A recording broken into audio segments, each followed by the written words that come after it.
দেখছেন পাতা কেটে দেওয়া গাছটা, এই যে কত ফল, ঝোপাগুলো দেখছেন, এরকম গোটা খেতেই আছে। আপনার মাধ্যমে আমি জানাতে চাই কৃষকদেরকে যে এই 3টে গাছ আমি কিন্তু এই একটা খুঁটিতে উঠিয়ে দিতে পারতাম।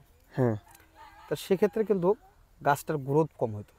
এটা আর আরেকটা জিনিস কি, এই সিম লতানো সবজি, লতানো সবজি সত্ত্বেও গাছটা কিন্তু দেখেন আমি স্টেট উঠিয়ে দেওয়ার চেষ্টা করছি। অর্থাৎ লতানো সবজিটা যে ঘুরে ঘুরে পাক খায় উঠে, আমি কিন্তু এটা করি নাই। এটা কারণ কি? সুপ্রিয় দর্শক মণ্ডলী, খোলান কৃষিতে আপনাদের সবাইকে স্বাগত। আদার সাথী ফসল হিসেবে কেরালা যাদের হচ্ছে সিম চাষ করছে, আজকের এই ভিডিওতে আমরা জমি প্রস্তুত থেকে শুরু করে নিয়ে একদম জৈবিকভাবে অর্গানিকভাবে সবজি চাষ করতেছেন। খুব বেশি রাসায়নিক সার প্রয়োগ করেন না, জৈব সার নির্ভরই কৃষিটা করে থাকেন বা চাষাবাদটা করে থাকেন। তো আজকের ভিডিওতে আমরা সবগুলো বিষয় নিয়ে ওনার কাছ থেকে জানবো এবং হচ্ছে পুরো প্রসেসগুলো আপনাদের জানানোর চেষ্টা করব। চলেন ভিডিও শুরু করা যাক। তো আমাদের সাথে আছেন আজকের ভাই। আমরা প্রথমেই জানতে চাই যে আপনার এই জমিটা, পুরো জমিটা হচ্ছে কত শতাংশ? এই জমিটা আমার 12%। তো 12%-এর মধ্যে আপনার এইখানে আদার সাথে হচ্ছে আপনি সাথী ফসল হিসেবে প্রায় সবগুলো সবজি দিচ্ছেন। আমরা একটু স্পেসিফিক একটা সবজি নিয়ে আজকে আলোচনা করবো, সেটা হচ্ছে কেরালা সিম। যেহেতু সিমের অনেক ফলন আসছে বা সিম দেখে অনেক অনেক ফুল আসছে সিমের মধ্যে, তো শুধু সিম নিয়ে আমরা আলোচনা করবো। এছাড়াও এর মধ্যে আমি ভিডিওতে শুধু সম্পূর্ণ কিছু তথ্য দিই। এখানে প্রায় 600-র মতো বেগুনের গাছ আছে, উনি হচ্ছে বেডের সাইডে যে পানি নিষ্কাশনের জায়গা সেখানে দিচ্ছেন। এছাড়া হচ্ছে এর মধ্যে কিছু অংশে আছে হচ্ছে পেঁয়াজ, মুড়ি কাটা পেঁয়াজ এবং লাউ, কয়েকটি লাউয়ের গাছ। একদম পারিবারিক চাহিদা মেটানোর জন্য যে সবজিগুলো দরকার সবগুলোই আছে। তো শুরুতেই জানতে চাই যে হচ্ছে আপনি প্রথমে আদা যখন লাগাইছেন, আদা লাগানোর সময়টা কখন, মানে কবে লাগাইছেন? আদা যখন লাগানোর কথা, হ্যাঁ, মার্চ এপ্রিল মাসে, হ্যাঁ, তখন আমার এই জমিটা ফাঁকা ছিল। আচ্ছা। কিন্তু চতুর্দিকে আবাদ থাকার কারণে আমি এইখানে যে মাটিটা চাষাবাদ করবো, যে সেই হাল ঢুকাইতে পারিনি, ওই জন্য আবাদটা আমার হয় নাই। তারপরে যখন জমিগুলো আশপাশের জমিগুলো খালি হয়ে গেল, তখন দেখা গেল যে আবার মুষলধারে বৃষ্টি চললো 1 মাস, তখনও আমি আদাটা কাটতে পারিনি। সেই আদার বীজ আমার ছিল, সেই বীজগুলো নষ্ট হইতে হইতে 20 কেজির মতন বীজ ছিল আমার। পরে ওই 20 কেজির বীজের চোখগুলো আমি শুধু কাটছিলাম, যে 20 কেজি দিয়ে আমাকে এই ক্ষেতটা শেষ করতে হবে। 12 শতক জমিতে তো প্রায় 50 কেজি বীজ লাগার কথা বা তারও বেশি, কিন্তু আমার কাছে 20 কেজি। আমি বীজগুলোর থেকে কাটিং করছি, একটু একটু করে কাটিং করছি, মানে যেখানে যেখানে চোখ আছে শুধু চোখের অংশটা নিছি। আচ্ছা, নেওয়ার পর ওইটা আমি শোধন করছি কার্বন ডাইঅক্সাইড দিয়া। শোধন করার পর ওইটা আমি রাখি দিছি নিজের বাড়িতেই, যে কাটিং যে করলাম এটা পচে কিনা, যদি এখানেই পচে তাহলে জমিতে দিলেও পচবে। আচ্ছা, তো ওইখানে আমি 7 দিন ওয়েট করার পর দেখলাম যে 20 কেজির মধ্যে প্রায় 2.5-3 কেজি নষ্ট হয়েছে, ওটা আউট করে ফেলে দিছি। তারপর আমি জিনিসটা আবার কার্বন ডাইঅক্সাইড শোধন করছি, করার পর এক শোধনের পর আবার করছি, করার পর আবার 7 দিন রাখছি। রাখার পর দেখলাম যে আবারও 2 কেজি 2.5 কেজি বাইরে হয়ে গেছে। তার মানে তখন আমি প্রাপ্ত বীজটা পাইলাম, ওটা কিন্তু আপনার 15 কেজিতে নেমে আসলো। 15 কেজি নেমে আসলো, কিন্তু এটা নির্দোষ, ওর মধ্যে কোনো রোগ নেই, মানে একদম 15 কেজি পুরো অঙ্কুরোদ্গম হবে পুরোটাই। হ্যাঁ, রোগ মুক্ত করে নিলাম, যেটা রোগ ছিল ওগুলো আমি পচায়া ফেলছি। আচ্ছা, পানির মধ্যে দিয়ে আমি এখানে কিছু সম্পূরক তথ্য অ্যাড করি, সেটা হচ্ছে বীজের শোধন খুবই গুরুত্বপূর্ণ। আপনি ছত্রাকনাশক দিয়ে বীজ শোধন করলে, আপনি যদি এই সিস্টেমে, অর্থাৎ আপনি এক প্রসেস করলেই হয়তো, বা যদি এরকম হয় যে প্রথমবার একবার করছেন বীজ শোধন, সেক্ষেত্রে আপনার 90 থেকে 95% অঙ্কুরোদ্গম ক্ষমতা এসে যায়। উনি তো 2বার করছেন, সেক্ষেত্রে শুধুমাত্র অঙ্কুরোদ্গমকৃত বীজগুলোই ছিল। এখন তারপরে আদাটা লাগাইলাম, লাগানোর পরে বৃষ্টি নামলো। আচ্ছা, বৃষ্টি নামার পর আবার আদাটা রিক্সে পড়ে গেল নতুন সরকারের আমলে। হ্যাঁ, নতুন তত্ত্বাবধায়ক সরকারের আমলে, তাহলে অনেক লেটে গাছছি আমি আদাটা, মোটামুটি 4 মাস পরে গাছ। তা সবাই বলছে আদাটা হবে না, মাশাআল্লাহ হয়েছে আর কি, যেহেতু বীজটা বারবার শোধন করছিলাম হয়েছে। তারপরে দেখলাম যে আদাটা 1 মাস পর গাছই হবে। তখন আমি আমাদের এখানে পাট শাক ছিল, ওটা দিছিলাম, ওটা আমি উঠাইছি। উঠানোর পর এটা আমি বিক্রি করছি। তারপর লাউ শাক দিছিলাম, সেটাও বিক্রি করছি। তারপর ঝিঙ্গা দিছিলাম। আর এই জানলার খুঁটিগুলো এই যে দেখেন পুরাতন, হ্যাঁ, বাঁশগুলো পুরাতন, মানে গতবারে এগুলা দিয়ে আমি 2বার, একবার ধুন্দুল চাষ করছি, একবার শশা চাষ করছি। আমরা ভিডিওতে দেখাইছি যে ওই জাংলাই হচ্ছে এবারও ব্যবহার করা হচ্ছে বা ব্যবহার করা হচ্ছে। তারপর এখান থেকে আমি একটা ঝিঙ্গা অলরেডি সংগ্রহ করছি। আবার সিম গাছ দিছিলাম, 250 গ্রাম বিসি আনছিলাম আমি 1200 টাকা দিয়ে। আচ্ছা, আনার পর আমার এক ভাই ওই যে ইন্ডিয়াতে বিসি এনে বিক্রি করে এবং বিভিন্ন গাছ নিয়ে আসে, ওদের কাছ থেকে নিয়েছিলাম। নেওয়ার পর এটাকে দিছি, এই 50-55 দিনের মধ্যেই ফল আসছে। আচ্ছা, 50-55 দিনের মধ্যে ফল আসছে এবং গাছের গোড়ার থেকেই ফলটা ধরছে।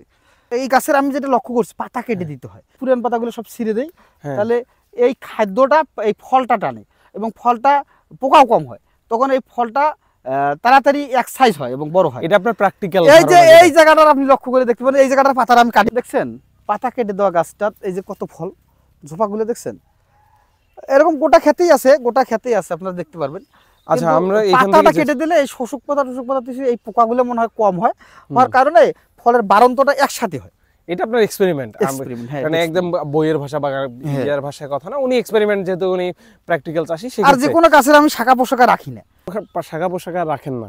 না না না না, কারণ শাখা পোশাকা রাখলে গাছের পাতা ঘন হয়, আর ঘন হলে পোকা। আচ্ছা, এই বিষয়টা খুব হাইলাইটেড একটা বিষয় যে সিম যারা কেরালা জাতের সিম করতেছেন তারা হচ্ছে পুরানা যে পাতাটা আছে এটা ছিঁড়ে ফেলবেন। পুরানা পাতা ইয়া করলে আপনার ফল হৃষ্টপুষ্ট এবং ফলের ফলন বেশি পাওয়ার সম্ভাবনাই বেশি পাওয়া যায়। উনি দেখাইলো, ডাল ধরে দেখাইলো, ওনার এটা এক্সপিরিয়েন্স, অভিজ্ঞতা থেকে বললো। আমরা হচ্ছে আলাদা বা চাষ পদ্ধতির দিকে গেলাম না, আমরা প্র্যাকটিক্যাল চাষির মুখ থেকে যেটা শুনলাম। তো আমরা এই যদি আপনার কেরালা সিমের গাছ লাগানোর সিস্টেমটা দেখে, আমরা এখানে গাছ থেকে গাছের দূরত্ব কত দেওয়া হয়েছে? আপনি মাটিটা যে 3 হাত দিছি, তো এখানে নিচের মাটিটা কিভাবে প্রস্তুত করা হয়েছিল? নিচের মাটি আমার কোনো প্রস্তুত নাই, আদা ছিলই, হ্যাঁ আদা ছিল, আদার জন্য সার গোবর টবর যেটা দেওয়া ছিল ছিলই, শুধু আমি বীজটা দিয়ে দিছি। তার মানে এক জায়গাতে আমি 3-4টা করে বীজ দিছি, তাতে 1-2টা মিস গেছে, দেখা গেছে 2টা গাছ অঙ্কুরোদ্গম হয়েছে, তো ওই 2টাই পরে গাছ হয়েছে। আদার যে বেড করা হয়েছে এবং বেডের থেকে এক সারি থেকে আরেক সারির দূরত্ব যে পরিমাণের মাঝখানে যে গ্যাপটা, ওইখানে হচ্ছে উনি কেরালার বীজ লাগাইছিলেন, কেরালা জাতের সিমের বীজ লাগাইছিলেন। তো আরেকটা বিষয় জানতেছি, সেটা হচ্ছে গাছ থেকে গাছের দূরত্ব কতটুকু? 3 হাত। 3 হাত ছিল? 3 হাত পর পর, অত মাদাটা ছিল 3 হাত পর পর।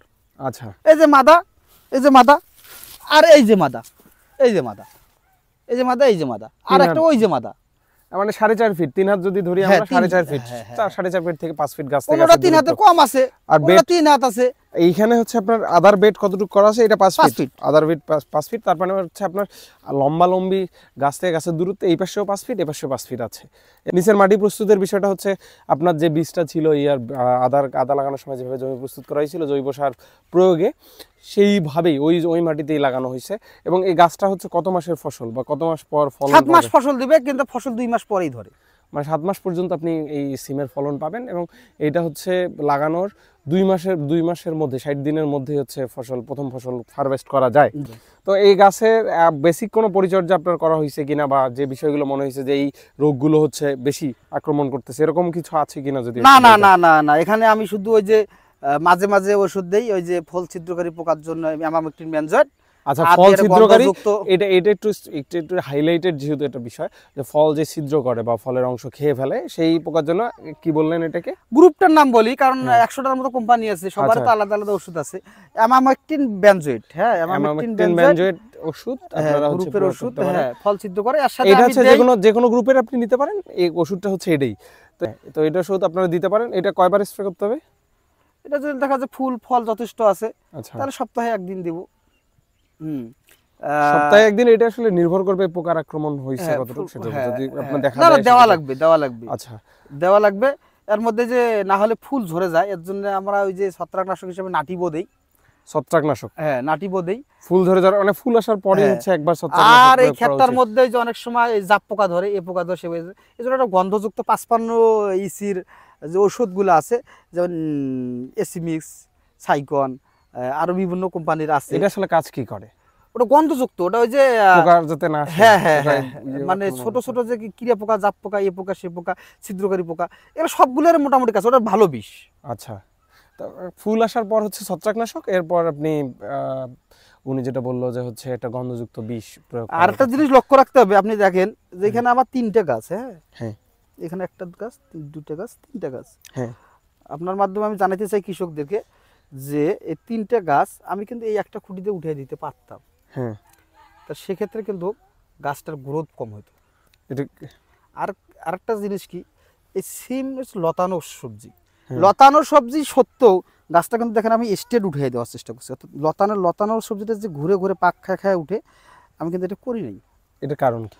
এটার কারণ হচ্ছে এই প্রতিটা গিটায় কিন্তু তোমার ফল ছেড়েছি, গিটায় ফল ছেড়েছি। যখন আমি সবগুলো গাছ একখানে বান দিতাম, তাহলে একটা গিটের সাথে একটা গিটা লাগা যেত, তখন কিন্তু ফুল এবং ফল কম আসতো এবং পোকার আক্রমণটা ঘন হয়ে যেত।